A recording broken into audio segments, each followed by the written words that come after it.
Welcome to Recovery Stories, brought to you by Promises Behavioral Health's Rooted Alumni Communities. My name is Patrick Custer, and I'm your host. We're so glad you're here and hope you stick around after this brief message to hear our special guest.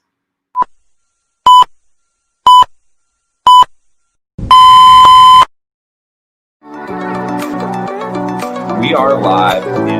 Love Facebook. We're a number of people. The opportunity to share. She's one of our own. They aren't like Parts to your story that's awesome. You found healing. You found. until I got sober. Can't wait for her to share that. I hate to know the different aspects of your story and what. Awesome. Right.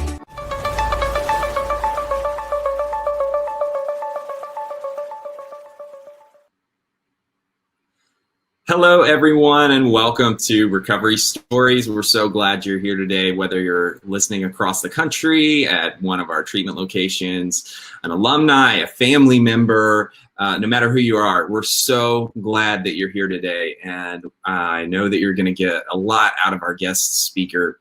Again, my name is Patrick Custer. I'm the National Director of Alumni for Promises Behavioral Health, and today our special guest is Jill, and I'm so excited to introduce Jill to you because recently I heard her speak at our alumni homecoming at the Ranch, Pennsylvania, and her story touched my heart so strongly, and I know that the power there is going to affect change in so many of your lives today. So with that, Jill, thank you for being here. I can't thank you enough.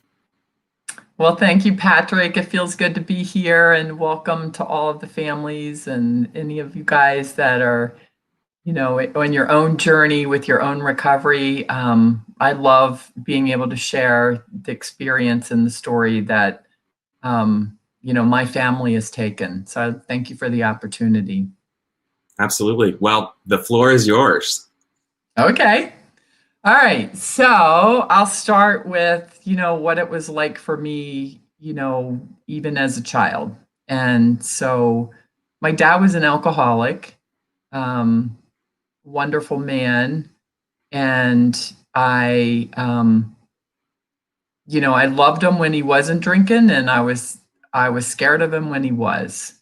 And when I was 8 years old, he started going to Alcoholics Anonymous, and I started seeing a change in him. And as a little girl that seemed to be very fear-based,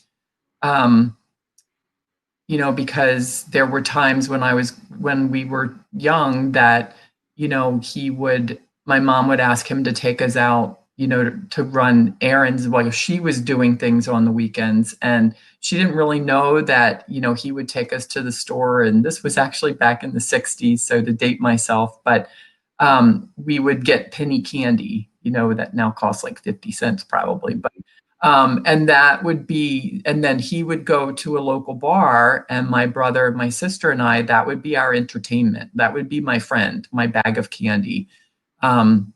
And then he would come out and, drive us home, and so all of these fears just started, in a very early age of my life.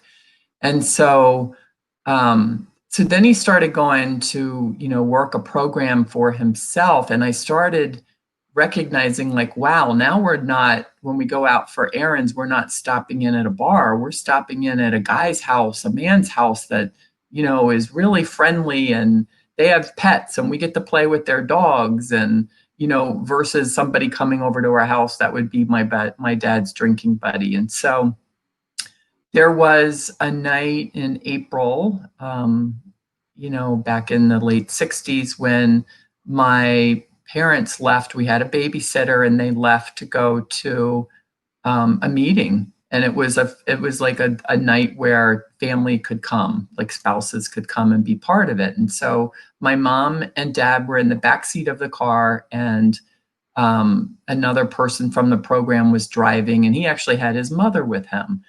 And so we said goodbye to them and, just went on our night with having the excitement of a babysitter. Unfortunately, my dad was 3 weeks in recovery. and go in meetings. And unfortunately, they were going through an intersection and a car hit them. And so both of my parents were thrown out, and my dad died on the way to the hospital. Unfortunately, my mom survived. And this was back in the 60s, so there was no grief counseling. It was, she called us into the bedroom the next morning and told us, and my grandparents showing up, the house fills up, and just there's tears, but I was still just the scared, really scared now, little 8-year-old girl. And even my third grade teacher at the graveside came up to me and she gave me a hug and she goes, "You are so brave." And that was a role I started to take on, that I'm a brave girl. And the next day we were back in school, and it was like everything was pushed under the rug, that never even know that alcoholism existed. And so I go through adolescence, and at the time didn't realize I was carrying a lot of shame. I didn't recognize I was carrying a lot of emotional pain, because once again there was no therapy or counseling that was offered. And then in my late 20s, I go to college and I get a professional career in sales and marketing, and then go back and became a nurse. And I met my husband in my late 20s. We got married and we started a family, and had 2 kids. And so, the typical, mid-income family with, we both had our jobs, our careers, but I was a school nurse, so I had flexibility. I was around in the summers, and, we did everything. We did the sports and the camps and all of that for our kids. And so, entering into raising our kids, so our daughter, by the time she was 15, and here I am as a high school nurse, and I started just getting like this feeling of, I don't know, she's making me really nervous. She's kind of got that wild and crazy personality of some of the kids that end up going down the wrong path, that start making bad decisions in high school. And so, and meanwhile, as a high school nurse, I was passionate about educating parents on, the trends with high schoolers, the trends with teens. I was passionate about offering parenting classes, and I was also passionate about educating the high schoolers, and would find funds to bring in high-end, assembly speakers and stuff like that. So when our daughter, and I was also trained by the local police. Every high school nurse in our county was trained to do impairment assessments. So it was basically like a roadside sobriety test. If administrator thought that a student was under the influence, they would get me on the walkie-talkie and ask me to come to their office, and I would do the assessment. So as our daughter, she's 15, she's starting to go to parties. And I just had a talk with her and said, you're going to get exposed to alcohol. I know you're going to get exposed to weed. You're probably going to get exposed to cocaine. And I said, I talked about her, the harm of using it. And I said, and you know what? If you ever come home drunk or high, I'm going to know, because I'm going to be able to do an impairment assessment on you. And it's got like a 95% accuracy rate. So, let's fast forward then, it's her senior year, and it's in the fall of her senior year. And even the summer leading into her senior year, we started to suspect that something just didn't seem right. There was a change in friends, things that really she was passionate about, like volleyball and club volleyball. And she was choosing not to do that in her senior year. She was still looking at college, but that was not even becoming her priority like it used to be. And so we started her seeing a therapist. I wasn't thinking addiction, so we just picked my mother's therapist. Like, that's how naive I was about the importance of having a therapist that specializes in addiction. But anyhow, so she starts seeing this therapist. And then in December of that school year, and we're actually coming up on the 12-year anniversary, and the date was December 6, 2008. It's a date I will never forget.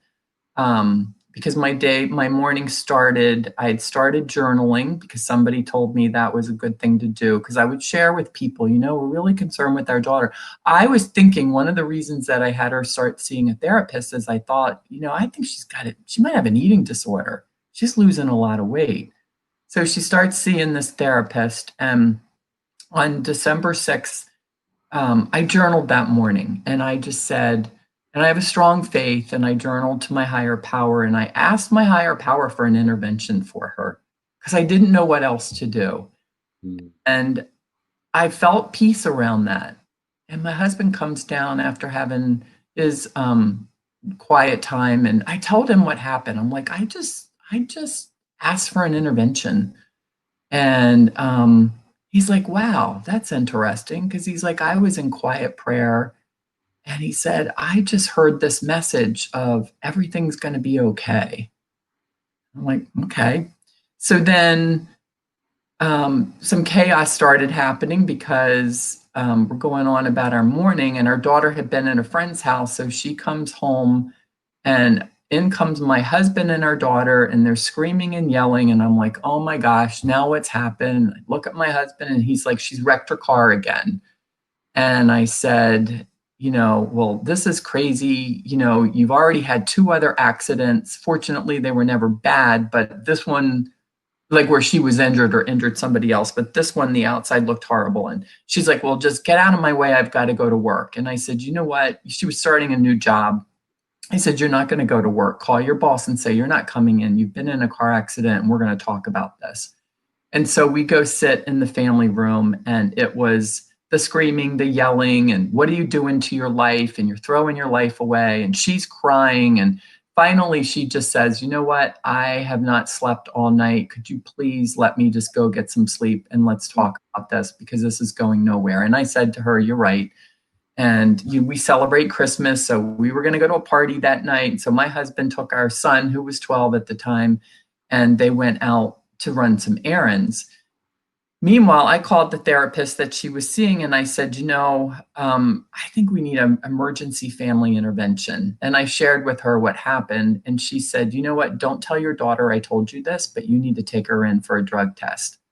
And I said, drug test? You think she's using drugs?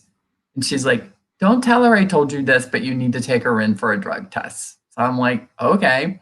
So I go up and I wake her up, and her therapist was a PhD. So I really wasn't lying. I just said, you know what? I called your doctor, and they said, take you in for an assessment. Because what happened is I called some of the local labs, they'd already closed. And so then I called the local ER, and I said, this is a weird request, but could I bring my daughter in for a drug test? And this was back in 2008 when we didn't have all the available drug testing options that we have now that we could do in the home. And so I wake her up, and she's groggy, and she gets in the car, and we just start driving down the highway to get to this suburban hospital. And so she says to me, they're going to do a pee test, aren't they? And I said, yeah. And she's like, well, I'm telling you right now, it's going to be positive for weed. And I said, okay. And that didn't really shock me, because we knew that she was, in my mind, but she's experimenting with alcohol. She's experimenting with marijuana. And I said, well, is it going to be positive for anything else? Do you want to tell me now, or do we wait until we get the test results back? And she said, it's going to be positive for dope. I grew up in the 70s. I said to her, dope, isn't that weed? And she said, no, it's heroin. So here I am driving down a highway, finding out that our beautiful 17-year-old daughter was a heroin addict. Fortunately, I went into nurse mode so that I didn't just fall apart, and so we're pulling into the parking lot, and we pass a daycare center that was there. And she said she used to go to that daycare center when I worked part-time at that hospital in the summers. And she goes, you know what? I wish I was a little girl and I could go back to that daycare center. And I said, do you want to get help? And she said, yes. And so in my mind, I'm like, oh my gosh, this is awesome. This is going to be so much easier than I thought. Well, that didn't last very long, because once we get into the hospital and she started going into withdrawal, and then the whole other side of her came out. And in the meantime, I had to call my husband and tell him what was going on. His response was kind of interesting because he says, you know what, this explains a lot. And because once again, we couldn't put our finger on what was going on. I'm very grateful that I, was in that role of a high school nurse because first off, I knew when you're dealing with opiates that this is a big deal. And I said to him, and there was a mother at the end of the school year that had come in to see me to pick up meds from her daughter who was graduating, but we didn't talk about her mother. She just wanted to talk about her son that had overdosed and died 2 years earlier in their house after he had come home from treatment for 28 days in the bathroom. And so I remember being present for her and just hearing her pain. And so that story and vision came back to me. And I said to my husband, I said, all right, I'm going to tell you one thing. This is way bigger than us. We need to listen to the professionals, and it is going to be a journey. And I said, it's going to cost some money. And it was all of those things. And so I did call the therapist that said, take her in for a drug test. And then the therapist said, you know what? I've been working with this detox center in Florida. We live in Maryland. And she said, call this number. I just had somebody whose son went there. So I called that number. They took our insurance. They had a bed. And I said, when can we get her there? And they said, as soon as you can. And so called my husband back. He was agreeable. And that was the first part of listening to the professionals. And it was really hard to get her down there, but we got her down there the very next day. When my husband showed up at the hospital and he was seeing how, the language coming out of her, the animosity, it was all being directed at me. And I was just very grateful that morning that he had said, God said everything's going to be okay.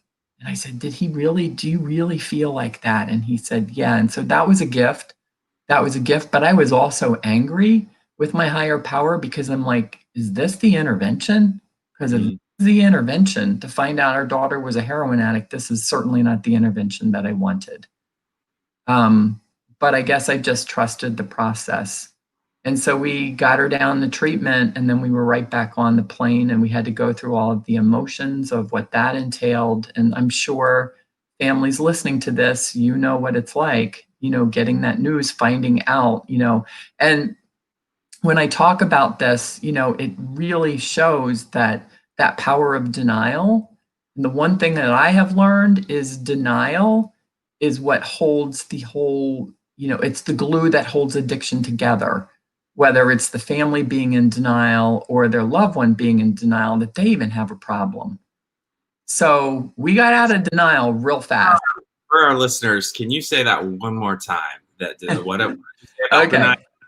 Denial is the glue that holds addiction together.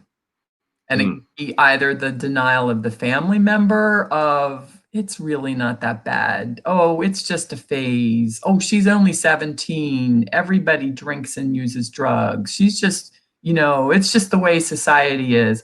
Or the denial of the loved one. I'm not an addict. I'm not that bad. I still have a job. My daughter, I'm still in high school. I'm taking AP classes. I'm still making the honor roll. I'm talking to colleges. 17-year-olds don't become addicts. So that was a huge thing for me to start to recognize. And I knew that the fear, so that fear of the fear of the little girl, Jill, I was actually kind of glad that there is some healthy fear, that fear kept me motivated, that, as I said to my husband, I said, I don't want to we know that this is a deadly disease. And I already had that education piece under my belt, that this was not a bad choice she made. This wasn't, a moral thing. But I knew that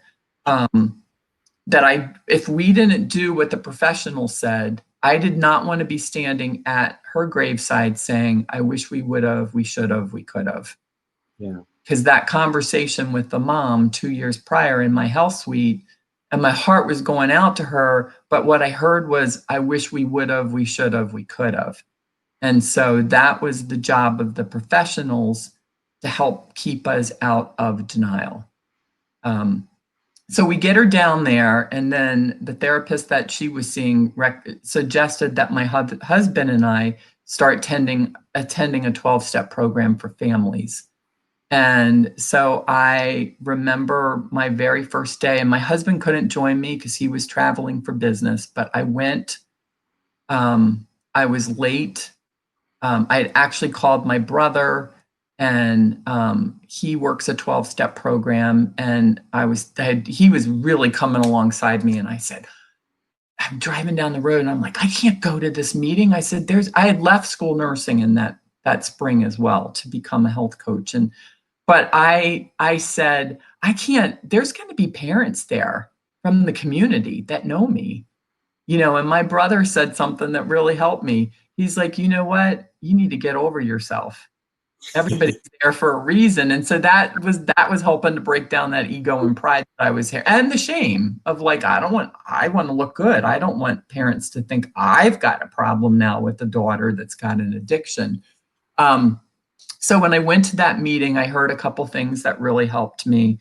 I heard this concept of the 3 C's, that I didn't cause it, I couldn't cure it, and I certainly couldn't control it. And that was huge, because especially as a nurse, I thought that I could absolutely control it and cure it. That's what health professionals do.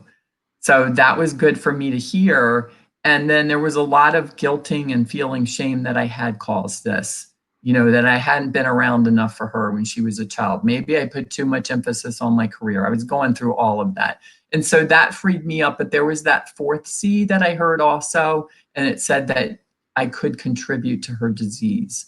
So that also gave me the motivation to want to continue to do things to work on myself, to get healthy. And fortunately, my husband did too, so that we weren't contributing to her disease. Because the ways that I was recognizing I was contributing to her disease was very enabling, very spoiling her, and thinking that buying her nice things and that would help her to not make bad decisions. I also didn't realize how good she was at manipulating me and manipulating my emotions.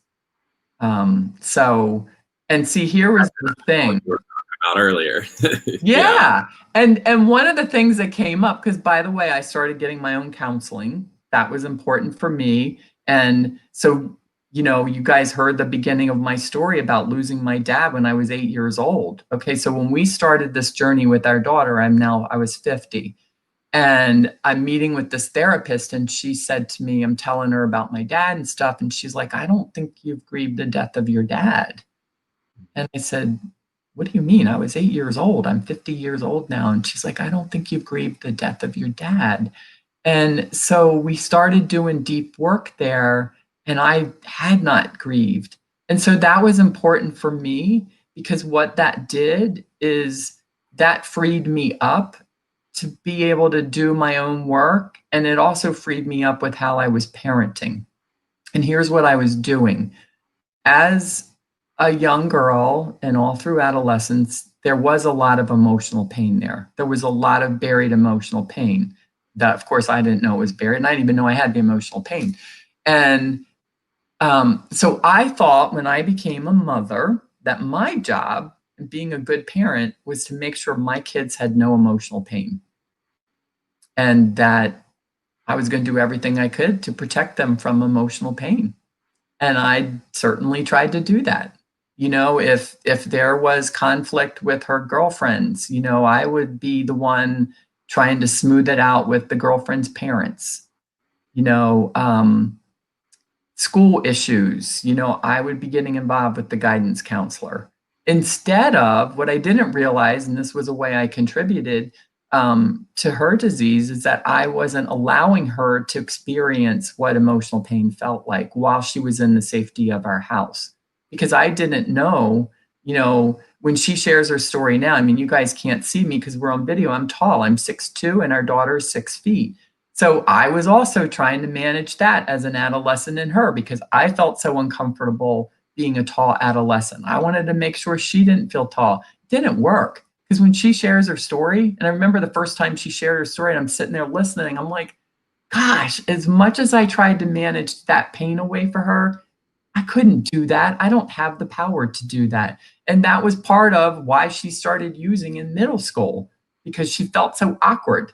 And every middle schooler feels awkward. But so instead of, as a parent, giving her that freedom to come and talk about it, I just wanted to ignore it and think that I knew, what her pain was. So hopefully that makes sense to Yeah. the listeners. So that was a huge thing. And having a 12-year-old, I was able to start parenting different with him, and allowing him to start feeling some emotional pain. So she finished up the 28-day treatment. One of the things that's also kind of funny is, you guys got the message at the beginning that, we're a family of faith.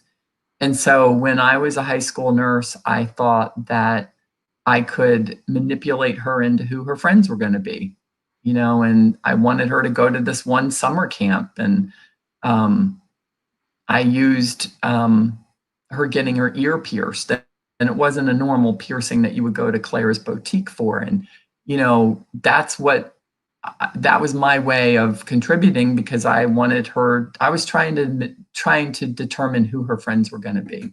And she gets off that bus after because she agreed to go once I told her that she could get this ear piercing, and she gets off the bus and she's like, Mom, I'm telling you, there were some people smoking in the woods and hanging out in the woods, and not everybody there was good.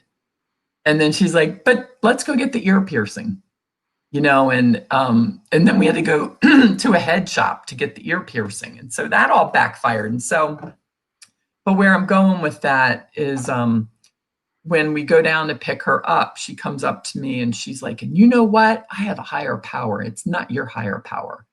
Now, fortunately, I had about 3 weeks of the 12-step family program under my belt, and I was learning to just listen and get away from giving the advice.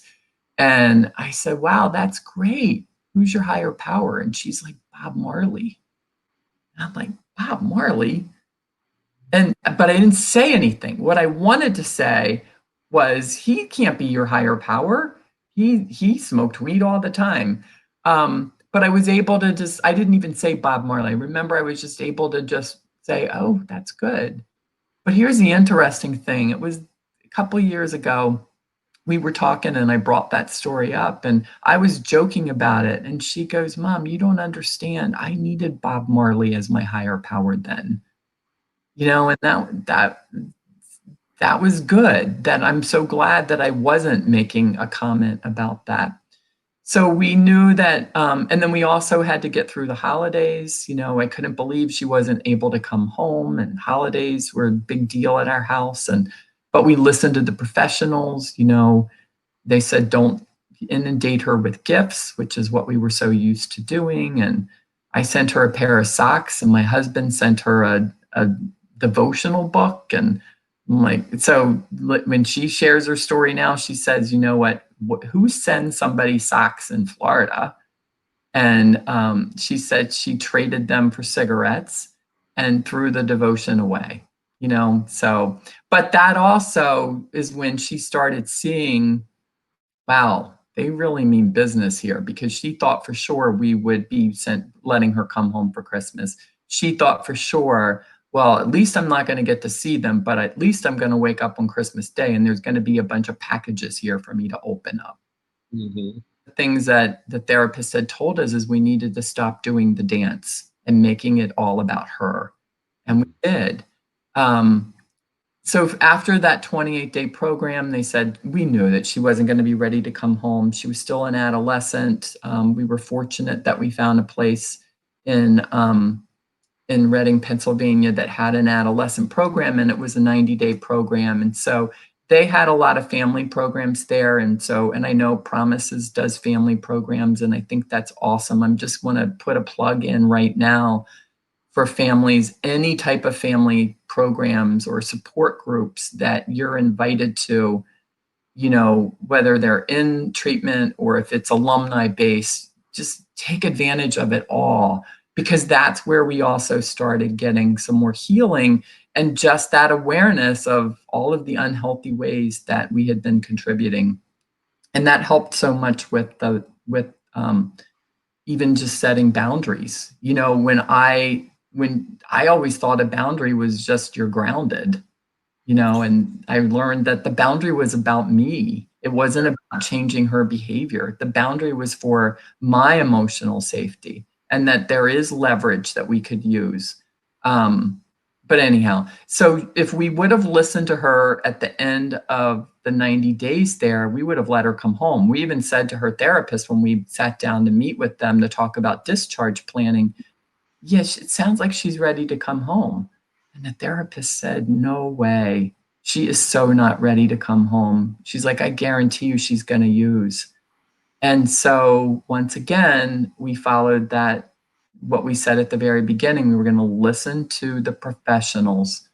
And so that was really hard to tell her she was not coming home to finish out her senior year, that she was going to miss the senior prom, that she was going to miss that senior week, which obviously that's not where we wanted her to go anyhow. But so she did agree to go to a treatment place in Florida, and she was away for a year. And we thought, okay, it was time for her to come back. We were told by a professional at the treatment center that it would never be healthy for her to come back and live in our house. That was also really, really hard to hear, especially because I felt like we whisked her away from her house.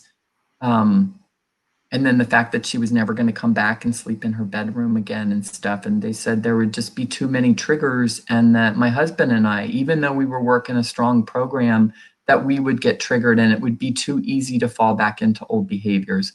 And so we stuck with that boundary. First, she could not believe we weren't going to let her come home. But we said, no, our motto, not our motto, it was really our boundary. And it was a really easy boundary to just keep enforcing was, you know what? We love you, and we are no longer going to support active addiction. We're not going to support any type of addiction. We're going to support recovery.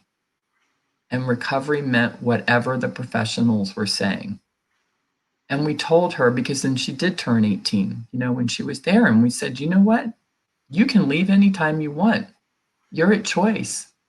But your dad and I are at choice too. And we're not going to support addiction. If you want to go out and try and do it on your own, you can. You can pay your cell phone. You can get your own health insurance. And she knew we meant that. And because of the deep work that we had done, we could honestly say that and knew that we weren't going to come back on that. Now, what I will say to families listening, if you know that that's not a boundary that you can keep, then don't set it. Because that was one thing that we learned, that if you're going to set a boundary, if it's a healthy boundary, you need to stick with that boundary. That if you give in on that boundary, you are going like 5 steps backwards. Mm-hmm. So then when she came back, guess what? Within 3 weeks, she was back into full usage again. And we get that call, and she was in a parking lot in a place that was not a safe place to be, with a girl that she had used with before. And they told us, we get that call, and this officer, we thought it was a police officer. It ended up being a security officer, but he said, you know what, there's paraphernalia in her car. And if we find any drugs, we're going to have to call the city police. And thank goodness, because of the program I worked, I said, and I could say this, if she needs to go to that city jail, then she needs to go to that city jail. And he's like, well, I'll call you back if I find anything. So he called me back and he said, didn't find anything. In the meantime, my husband, I called the therapist. Thank goodness she, had given us her cell number if there was ever an emergency. And we told her what was going on. And she's like, whatever you do, don't rescue her. Mm. And I said to my husband, whatever you do, we're not supposed to go, because he was getting ready. He was getting ready to head down the road because we lived about 40 minutes from where she was. And so this officer calls back and he's like, I didn't find any drugs. So the other girl's parents are coming to get her. I'll stay here with her until you guys can come down and get her. And we're not coming to get her. And he was shocked. He couldn't believe it. And I told him about what we had been through this past year. And there's a whole story around that of him like lecturing her and stuff, but it got her attention. And so that was a really hard night of not going down there and rescuing her, but we knew that we needed to stick with that boundary. And so she did have a sponsor. She called her sponsor, I guess, that night or in the morning, and she found a place to stay. I don't think it was the healthiest place for her to go. But that she called me that morning and she said, my sponsor told me I should call you and I'm doing better. Or I just want you to know I'm safe and I'm at work. And so I said, okay. And work was a job that we had helped her to get as well. She was working with the credit union, and we knew the person that ran that. And he had a heart. He knew our story and he had a heart for giving people a second chance. And then my husband called our therapist. By then we were working with an addictions specialist that also did family work. And we were talking about the car, and the car was in our name and it was on our insurance. And she said, you know what, if that's your car, you need to get that from her, because if she's actively using and she's in an accident, you can be sued. So then he comes to me and he's like, we got to go get her car. She'd already been evicted. The person in the sober house that she was living with had already brought her personal belongings to her in the big green trash bags. So I was like, there's no way. We can't just go down there and take her car. What's she going to do? And he's like, I don't know. She's going to have to figure it out. We're going to go get the car. And so we drive down there. And fortunately, and this is the other thing that I learned as a family member and as a mom, the 12-step program that I was working, I was starting to get support. Like I started learning the value of, I can't go through this by myself. I need to have other people that I can call that get it, that aren't going to rescue me from my emotions, but they're going to help me, if I'm feeling like I'm walking off the ledge, I need to come back in. Or to stay strong with boundaries. And so I called one of those support people driving down there, and I'm just crying. And she said something that was so powerful to me. She said, you know what, Jill, this is the best gift you're going to give her. Let her walk out and not have her car there. She needs to sit in her muck. This is the best gift you're going to give her. She needs to sit in her muck. And so that's kind of crazy that I was able to do that switch, but it was. I was able to have that switch of looking at it in the healthy perspective. Yeah. Because when you're dealing with addiction, usually the healthy thing that you're supposed to do is the complete opposite of what you think you want to do. And so we got the car. We just put her personal belongings on the side of on the curb. So she gets off work at 5:00. She calls me and she's like, Mom, where's my car? She's like, did Dad come get it? And I said, yeah, because that's our car. You're on our plan and we're not supporting active addiction. We're only going to support recovery. And she's like, well, what am I supposed to do? And I said, you know what? You're going to need to figure it out. I do know of a sober house. I said I did make a call and they do have a bed. So I gave her an option to follow through with that boundary that we will support recovery. And I said, they have a bed. And if you want to go there, we would be more than happy to pick you up and take you there. And we'll pay for your first 2 weeks rent. And she's like, well, I don't know. And she just slammed up the phone. And she ended up, so she called her sponsor, and her sponsor kind of said, you know what, you got two choices. You can be homeless or you could go to that sober house. But what really happened is that ended up, she said, once she got off the phone with me, she just looked up and said, to her higher power, now what am I supposed to do? And that ended up becoming her emotional bottom. And so we go out and share our story as a family. She'll say, you know what, my parents had to hit their emotional bottom first before I could hit mine. And she will also say, if my parents wouldn't have done that, she's like, I think I'd be dead. Because she knew that she was going to be stuck in that horrible cycle of using and going deeper and deeper. And so she called back after talking to her sponsor and she goes, all right, I'll go. So we go down, we pick her up. She's in the back seat. She's on the phone with her support from where she had been for a year, and just saying, you know what? Everything you guys told me happened. Every single thing. My disease continued because it's a progressive disease. It picks up right where it left off. It picked up right where it left off and then some. And she said, you know, I lost my job. I lost my car. I've lost my family. Friends won't take me in. And she's like, I have nothing. So, because I remember when she relapsed, you know, thinking about, oh gosh, all this work and we spent this money and look, it wasn't. And that's the other thing for family members listening, just keep doing your work and do the best that you can to keep your loved one in some type of a therapeutic treatment environment, because eventually they are hearing stuff, you know, and my daughter likes to say, you know, once you got a belly of 12 steps in you, it's a buzzkill. Like you can't, you know, too much for it to be fun anymore, because you know about addiction, you know that it hijacks the brain.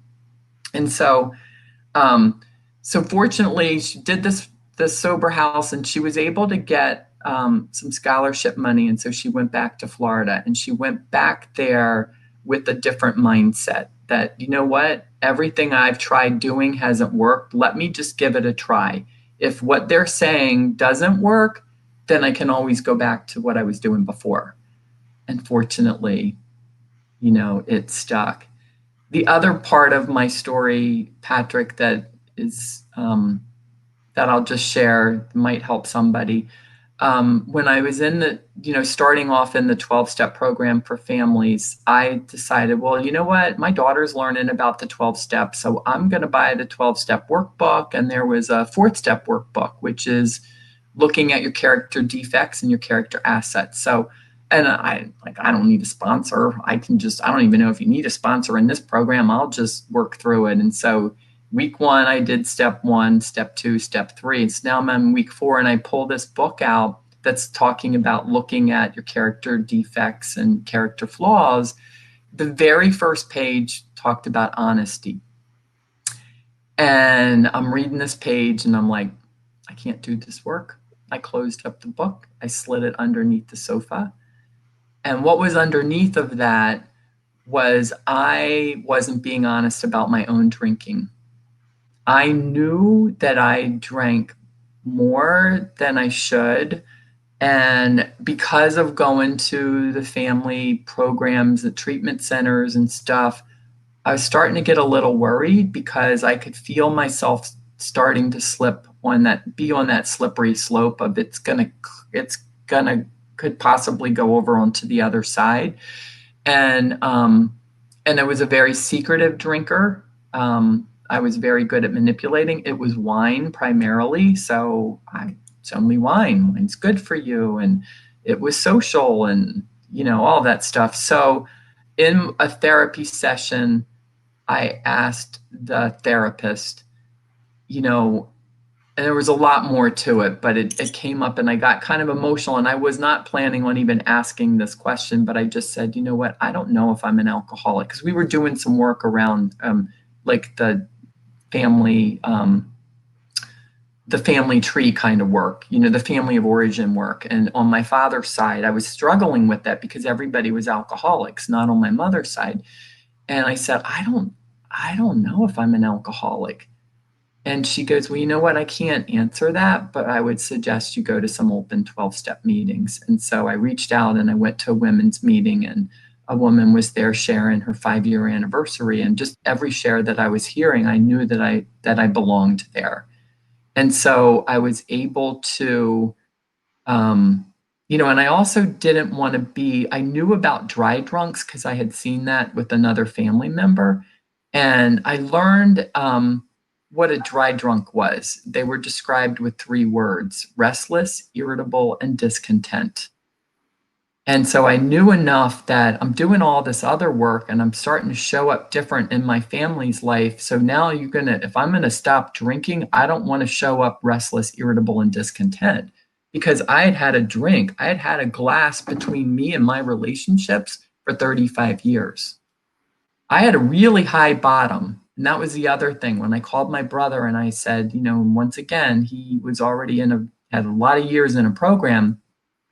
And I called him up and I was describing, and I'm like, but I don't drink like daddy did. You know, I don't drink and drive, and I don't have the brown paper bag, you know. And he goes, you know what? He's like, you can get off on the 5th floor of the elevator if you want to. He's like, or you can be like me and get off on the sub-basement floor level. And that was the other thing. I'm like, I think I'll get off on the 5th floor.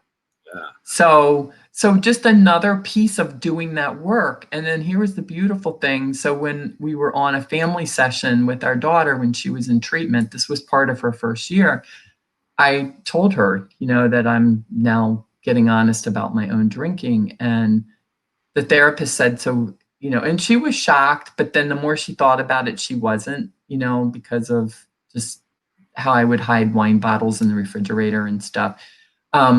But the therapist said, so what do you think of that? And her comment was, it feels really good to know I'm not the only black sheep of the family.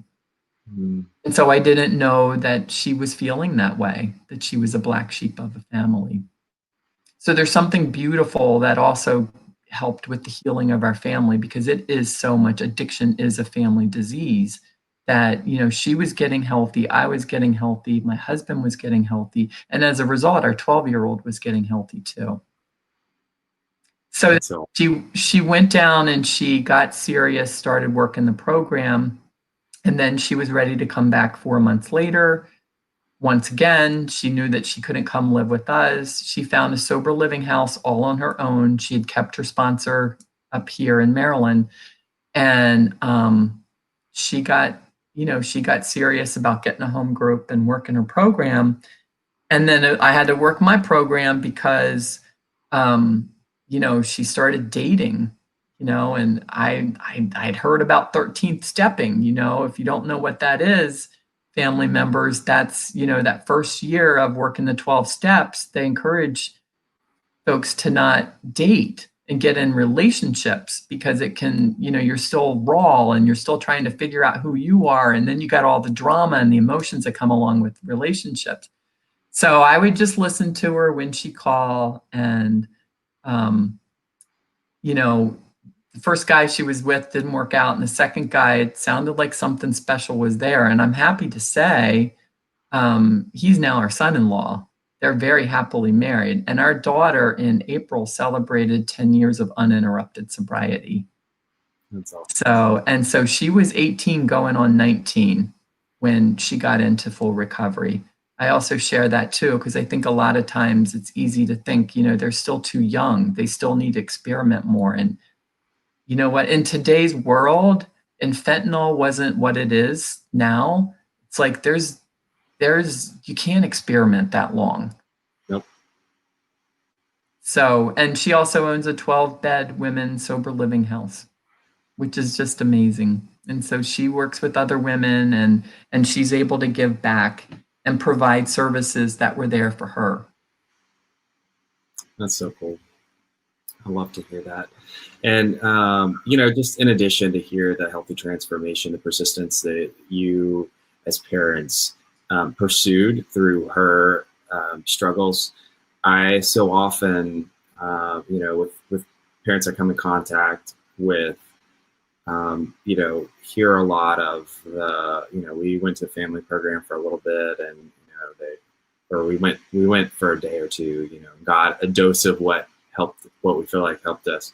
But in the grand scheme of things, addiction is a family disease, and it takes work on everyone's part. And it also takes work on the family members, especially parents, to admit that there may be some issues at hand that they need to take a look at. And that's very hard, because for so long, for many people, you know, the focus has been on the addict and all of the pain and trouble that they're causing. When in reality, there's been stuff in hiding, you know, for so long. And so I really appreciate your story for so many different reasons, but especially for how well you laid out, that transformation that took place with you and your husband, and like I said, your persistence in seeking help for yourselves, and for finding and maintaining those healthy boundaries. And as the evolution of addiction took place over the years, you kept coming around the corner of unforeseen things, and didn't just say, well, I know what's best. You continue to consult people that you knew were outside of the situation, had gone before you, and had the ability to give you recommendations outside of the emotion you were probably experiencing as a parent. And again, I just wanted to highlight what you touched on so many times in mentioning that in addiction, our instinct is always to do the opposite of what's good and healthy for us as the addict. And it's not dissimilar for the parent or loved one as well. We so oftentimes in all the 12-step programs talking about the enabler, loving the addict to death. And that is so true. There's so much power in that statement. And, in having to, you talk about your mother's love in wanting to, remove the emotional pain, rescue, do all those things that not only show your daughter that you care and you love her, but it's what you feel like is the right thing to do, what a good mom would do.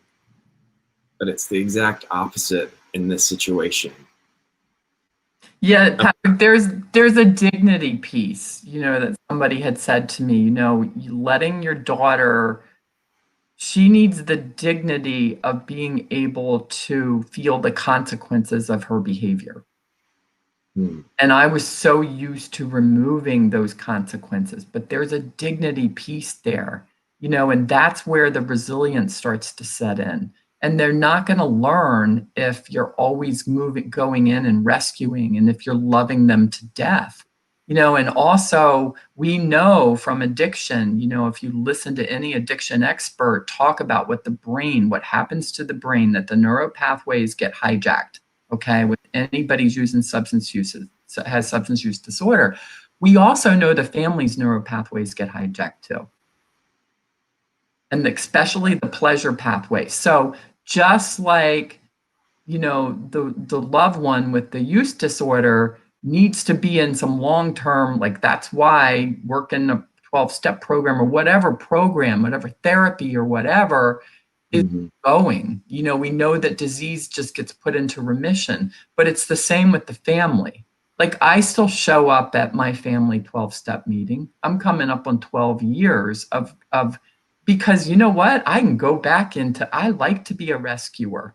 Yeah. I'm a professional codependent. I recognize that once I discovered what codependency was. I remember hitting my head and saying to my husband, oh my gosh, when I went back to become a nurse, I became a professional codependent. I got paid to be codependent. But, and I'm not saying that I was showing up in an unhealthy way. That rescuing thing, you get adrenaline hit. So, and it feels good to be doing things for people.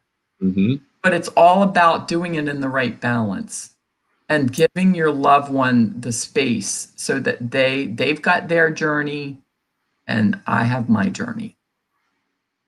And it's a very free way to live.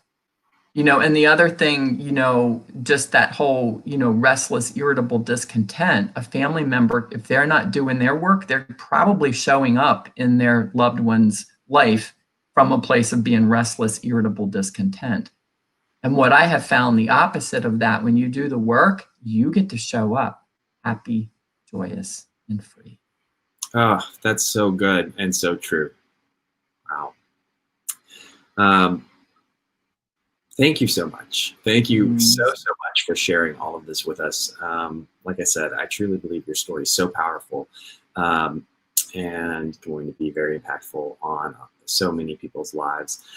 For those of you watching, if you yourself or a loved one is struggling with addiction, mental health disorders of any kind, we encourage you to reach out for help. We've got a number scrolling across the bottom of your screen for our call center if you would like to talk to us.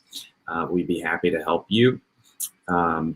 Also, I just wanted to mention, we talk a lot about 12 steps and other modalities, community-based support groups. There are many of those, and Google is a great resource if you want to just dip your toe in the water and kind of test out a meeting. I would encourage you to do that. There's a great community of loving people that meet all over the world regularly in these meetings, and it's definitely a great resource. And lastly, Jill also works doing some special work now professionally, and I kind of wanted to just have you share that, Jill, how people can reach you, what your services are, and how they can find out more information. Sure. Thank you, Patrick. And just everyone that listened to this, I'm just honored that, I get to share my story. And so because of the work that I had done, I became a coach, as I had mentioned earlier, to be a health coach. And so once we were on the other side, of the struggles that we had, people were coming to me and wanting guidance. And, I was even the therapist that I had been seeing started sending moms to me. And I thought, gosh, there's got to be something professionally here that I can do. And so I was able to find a coaching program that specializes in family recovery coaching. And so I am a certified family recovery life coach, ICF certified, and I'm certified in a curriculum-based program. And so I work with families. So there's curriculum that you guys would follow, but at the same time, we do one-on-one coaching too. And the program, the program that I'm certified in that families get access to is called BALM, B-A-L-M, and it stands for Be a Loving Mirror.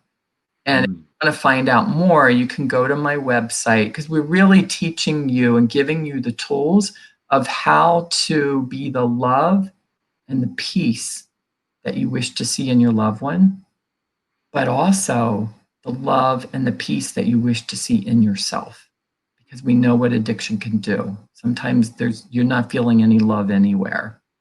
You're just feeling shame and self-condemnation and all of that, and anger and resentment and all of that. So my website is that's my email. Well, let me give you my email. Okay, just go to my website. If you go to my website, there's a contact form. But it is familyrecoverysupport.com. And then all my contact information is there. I mean, if you want my email right now, it's jill@familyrecoverysupport.com. But I would be more than happy, even if you, you're a family member and you're like, okay, I want to make that phone call to Promises or whatever, I'll help guide you through that too. And if you're a person that's on here with, you're wondering if you need to be in treatment or whatever, reach out. Or if you should be looking at that part of you, just feel free to reach out. That's what this is all about, being able to give back. Yes, ma'am. All right. Jill, thank you again so much for your time. I'm so grateful that we have wonderful world changers like you in existence today, because you're truly making a difference. Thank you, Patrick. Well, you guys are too. So I appreciate all the work that you do at the treatment facility and organization. Awesome. Well, with that, we will close out. And I just want to say, I hope you all are kind to one another and love each other and have a great